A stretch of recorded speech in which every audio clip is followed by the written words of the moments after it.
Sports. It's who we are. It's what we do. It's how we roll. It's wins and losses, highs and lows. It's effort, respect, and dedication. The High School Sports Beat. Sports. It's who we are.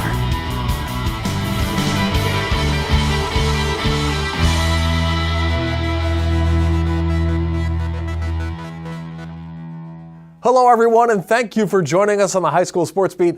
I'm Dave Yates. We begin our look at Section 5 sports at Webster Schroeder, where the boys basketball team has been part of the Spadoni family for over 4 decades. Current coach Matt Spadoni still gets advice from his father Bill, and our own Paul Gotham looks to unlock the family secret. Okay. You guys got great shots. You got great shots, okay? We just gotta make them. That's it. The ball is not a hot potato, okay? We're acting like it's hot potato. We want to be aggressive and push the ball, but we don't want to be throwing the ball when we get it. The Spadoni family name has been a part of Webster basketball since the early 1990s. Current Webster Schroeder head coach Matt Spadoni played for Section 5 Hall of Famer Bill O'Rourke. When Matt continued his playing career at SUNY Geneseo, his father Bill served as junior varsity coach under O'Rourke when the Webster School District joined its 2 schools into one. When it comes to, I think, in basketball in general, I don't think there was ever a time I can remember where I wasn't a part of it or didn't want to be a part of it. You know, my brother went a different direction. He wanted to play hockey and play lacrosse, and I just loved basketball from the start. You know, anything basketball. I read autobiographies. I read all sorts of things about basketball. So I think I knew that it was going to be in my future in some shape or form. Bill knew coaching was always in his son's future. I think he was a basketball person. He wanted to. He didn't have to tell him anything. He was going to coach from the get-go because he was that kind of player. You know, I think he understood the game. So, and he wanted to. I think he just wanted to coach. Getting a teaching job was priority back then anyway. I coached with Matt for 6 years. I was his JV coach for 6 years and his freshman coach for 4. And of course, you want to help him and tell him exactly what to do. But he figured it out. You know, he figured it out by himself. He would listen to me.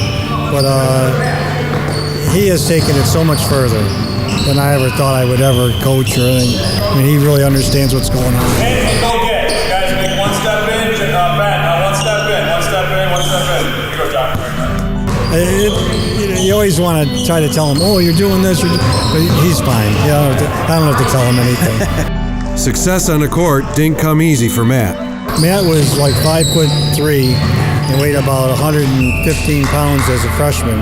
And back then they had 5th quarter, and he actually barely played in the 5th quarter. His junior year, who would have known? Mr. O'Rourke knew. He saw it, and I think I saw it too. He just grew enough to play, and he started on the varsity after not even beginning. And that's a story that Matt still tells, and we used to tell kids trying out. You can be a 5th quarter player at one point and be all Greater Rochester by the time you're a senior. It was an experience that the younger Spadoni has taken with him to the sidelines. That's obviously something that you think about a lot. I mean, I think knowing that as a coach you have kids that might not, when they're younger, look like they're going to be the strongest varsity players. I guess the most important part about it is if a kid has a passion for the game and loves the game and puts a lot of time into it, he can end up being something that, you know, something special, or a player that'll help the varsity program, and can tell you about a ton of kids that didn't look like they were going to be very good, or they were weaker or smaller, and they just loved the game and they ended up being great players for us. Father and son have forged a relationship bound by the hardwood. This includes post-game phone calls. I get that call if I don't get to a game, like an away game or something, we don't go to all of them now, I get that call around 10:15. Get filled in about what's going on, so it's kind of fun. And sometimes we call each other after games, you know, if it's been a tough loss or just a game you want to unwind. You have to unwind. It's a lot of, in the world that we live in, I think that, you know, someone who doesn't coach varsity sports or doesn't have that 2 hours of competition that day doesn't understand the build-up, the release, and the wind down that needs to happen. You know, you can't just go home and put your head down. At least I can't go home and put my head down and fall asleep. I need somebody who understands, and he's been great in that aspect. You know, not just a father, but a good friend too. 4 decades around the hardwood has shaped Matt's perspective toward the game. I think the thing about basketball, at least in my life and from my perspective, it's about the relationships that you garner with the kids, not only with my teammates, in high school and college, but relationships with these guys, the day-to-day relationships. I mean, whether it's basketball or any other sport, I would imagine it's probably the same way. You put so much time and effort into it. I mean, basketball season is about an 18-week season. It runs about half the school year if you look at it from that perspective. So you're around these guys, 2 hours a day, 6 days a week for a long period of time. So, you get on each other's nerves, kind of like a family, and, develop these relationships. And I can still count on some of my former players as some friends. They'll always shoot me a text, how's the team doing? I'm always wondering how they're doing in their lives. And I've been very proud and happy to be part of this basketball program and in specific the players and the families that I've been able to be a pleasure to coach for me. From Webster Schroeder High School, this is Paul Gotham with the High School Sports Beat.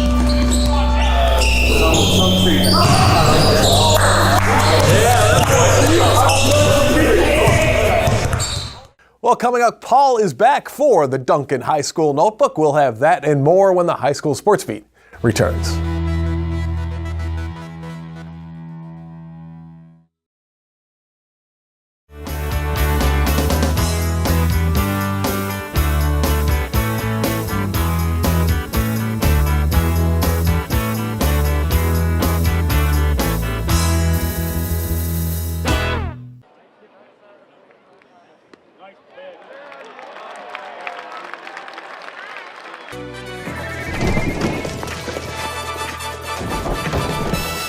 Get 2 for $2 egg and cheese wraps, 2 for $4 bagels with cream cheese spread, and 2 for $5 bacon, egg, and cheese croissants with Dunkin' Go-Tos. America runs on Dunkin'.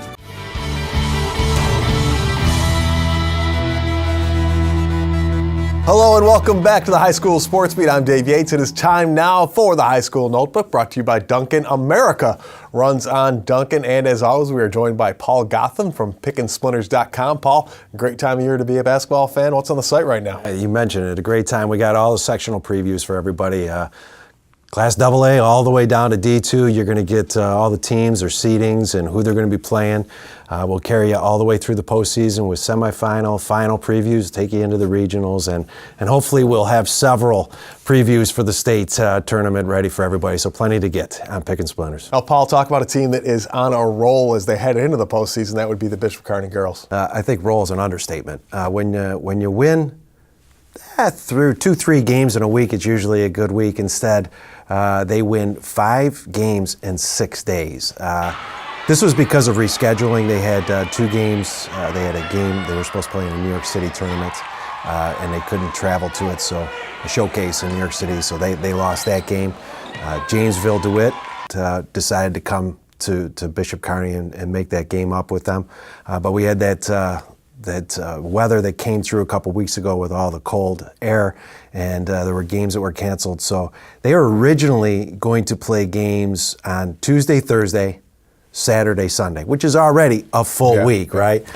The only time that they could put in this makeup with the Mercy game was in the middle of that Wednesday. So they played Tuesday, Wednesday, Thursday, and then had Friday off, and then played Saturday, Sunday. And the crazy thing is they start the week off beating Penfield, handing Penfield it's their first loss of the season. Penfield comes into the game ranked number 9 in the state. Then they beat Mercy, a rival, in between. Then they go and beat Amherst, who's ranked number 7 Class A in the state. Get a day off. Then they beat Sacred Heart, an out-of-town team, and then Janesville DeWitt. They rounded out. Janesville DeWitt's number 2 Class A. Great stuff from Kevin Shepard and his team. If any team is ready for sectionals, it would appear to be them. If they have their legs left. That's a lot of basketball to play. Well, and it's interesting that you mentioned legs because they started off that week against Penfield. And as we know, we did that feature on Penfield a couple weeks ago. That's a team that likes to get up and down the floor.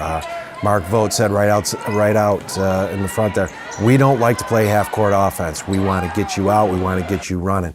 And quite honestly, they got beat at their own game. And I don't think that's any shame there. But when you look at that Kearney team, Mariana Freeman and Kaya Good, those 2 kids move the ball up and down the court, and there doesn't seem to be any end to their energy. And in that Penfield game, everybody talks about Mariana Freeman. They talk about Toya Baker. They talk about Sanaya Wilson. Those are the leading scorers for Kearney.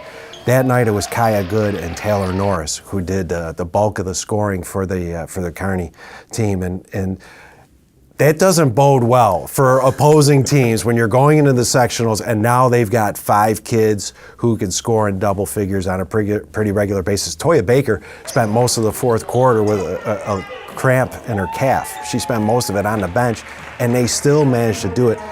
This is a team that they only have, because of injuries, they really only have 7 kids that they can use. Again, 5 games in 6 days, that's pretty impressive. That's amazing. And I was just going to say we were on the same page, because as soon as you said that, now all of a sudden you've got other players that can pick up the slack. How are you going to stop them? It's like pick your poison pretty much, right? Well, and certainly Sanaya Wilson draws so much attention. And you have to, you can't leave her open on the block. You have to have someone on her, and you got to look to double team or double down on the post, whatever you're going to do. And then Taylor Norris is on the opposite side, and she's picking apart defenses. So, I mean, if they get that clicking, they'll be fine come March. All right, sounds great, Paul. Good to great stuff as always. We are back with more of the High School Sports Beat right after this.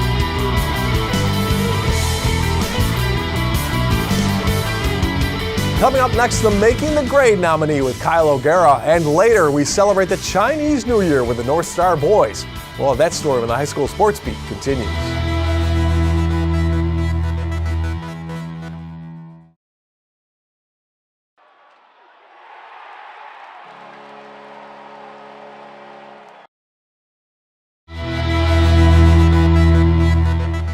Welcome back, and thank you for joining us on the High School Sports Beat. I'm Kyle O'Gara. Making the grade this week is Aquinas sophomore Chanel Alexander. Chanel is a leader both in and out of the classroom. She currently maintains a 98 average and is a captain on this year's basketball team, where she averages 15 points, 3 assists, and 3 steals per game as a point guard for Little Irish. Last year, she led the team in assists and second in scoring, earning them a sectional title. In addition to basketball, Chanel plays lacrosse and is a state and sectional champion on the soccer team, and plays at a national level through the Rochester Football Club. Outside of athletics and academics, Chanel has volunteered for both the American Red Cross and Camp Good Days. This week, Chanel Alexander is making the grade.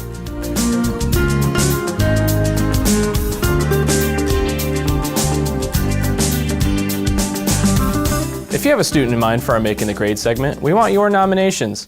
Send them into info@classywolf.com. And now here's Dave with the McArdle Section 5 Spotlight. Well, thanks, Kyle. Here are some of the athletes, teams, and coaches making news in this week's Section 5 Spotlight, brought to you by McArdle's in Fairport. Come home to McArdle's. Congrats to Gates Chi-Li's Colton Crane, who took first at Super Sectionals and is headed to the state tournament in Albany. The East Rochester varsity cheer team won their 3rd consecutive Wayne County League title. Former Penfield Patriot Lindsey Browning is a sophomore on the Cornell women's ice hockey team and set a career high with 35 saves last weekend versus St. Lawrence in a 1-1 tie. And finally, Pittsburgh grad Sam Roche is making waves at Boston College, setting a school record in the 100-yard backstroke at the first session of the Boston Winter Open. Sam, in his first year, broke the old record by half a second. Well, coming up next, the Northstar Christian Academy team and the Year of the Pig. We'll explain that when the High School Sports Beat continues.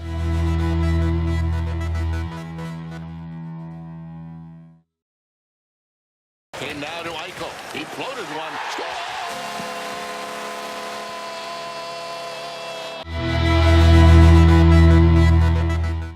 Welcome back, and thanks once again for joining us on the High School Sports Beat. I'm Dave Yates. This segment of the High School Sports Beat brought to you by the Injury Free Coalition and our friends at Leo's Bakery and Deli. Please remember to always wear your seatbelt in the front and back seats and to focus only on driving when behind the wheel of a car. This message courtesy of the Injury Free Coalition for Kids Smart Teen Driving Program and our friends at Leo's Bakery and Deli. The Northstar Christian Academy boys basketball team started the season 16-0, led by the Section 5 all-time points leader Miles Brown. There's more to these nights than what appears on the score sheet, and it shows in their support for their international teammates. Family on 3, 1, 2, 3, family. February 5th marked the start of the Chinese New Year, and for Northstar Christian Academy team, it was a chance to give a tip of the hat to a pair of their teammates. The Knights took the floor against Bishop Kearney wearing jerseys that had the school name spelled out in Chinese.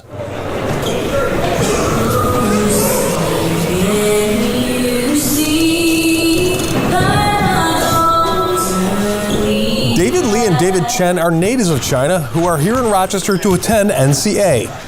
Being a part of the basketball team makes their time here even more special, and they feel like they're more than just teammates. Playing on a basketball team is like my dream from when I was young.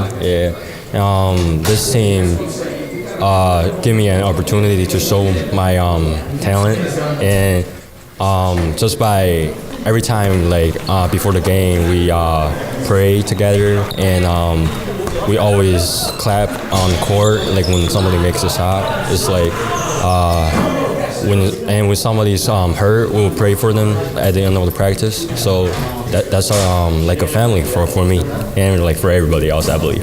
It's because everyone is treated you not like an international student, but American people, like a family. I think it's really special because at Northstar, all our teammates are like our family, and just to give the two guys that are on our team, just do a little something special for them. It's just really nice for our team and just for the whole organization.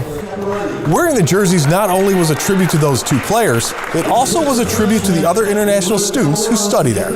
Yeah, so we have a very diverse student body at Northstar Christian. We actually have students from about 20 different countries. And of course, two of our team members are Chinese. The team's like a brotherhood. These guys are really excited that we can celebrate the Chinese New Year with a couple of our teammates by wearing our Chinese jerseys. The jerseys didn't bring the Knights any luck against BK as they suffered their first loss of the season.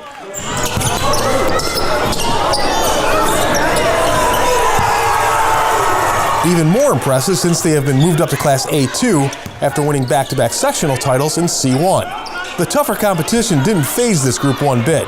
Instead, they fully embraced the challenge.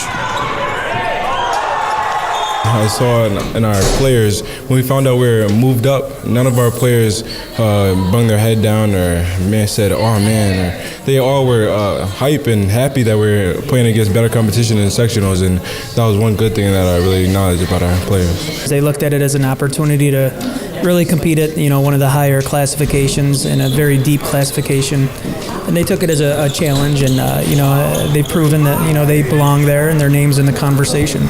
Doesn't hurt to have a guy like Miles to help you meet that challenge. He became the all-time leading scorer in Section 5 earlier this season and has emerged as one of the top players in the area, and it has been one heck of a ride. Yeah, looking back on it, it wouldn't really mean anything if we weren't winning. I mean, Coach and our coaching staff do a great job of pushing us on the court and as well as off the court, and just being the best man that we can be. And they push me extremely hard off the court and hold me to a high standard on the court as well. And just going out there and just performing and giving my all on the court and displaying my talent in front of all the fans is just a tremendous opportunity. Obviously, the most unguardable player in Section 5, and he's great to have on our team because whenever we need a bucket, we just give it to him. He plays a great role, which is obviously scoring as well as being a leader and a defensive awareness guy. But yeah, it's great having Miles as another guard on my team right next to me. His play on the court has been outstanding, but as great as that is, to see the way that excellence carries over to all the other aspects of his life is what makes him really special. He is one of a kind. The elementary kids in the school all, adore him and look up to him, and, he really spends time with them. He sees them in the hall, he'll give them a high five, and, he knows their names, and he just makes them feel really special. He's I tell college coaches that, he's a better kid than he is a basketball player. He has a 3.6 GPA. He's just a terrific young man, very humble. No doubt he has a great family life, and that contributes to it. But he is very special. I don't know how we're going to fill the void when he leaves.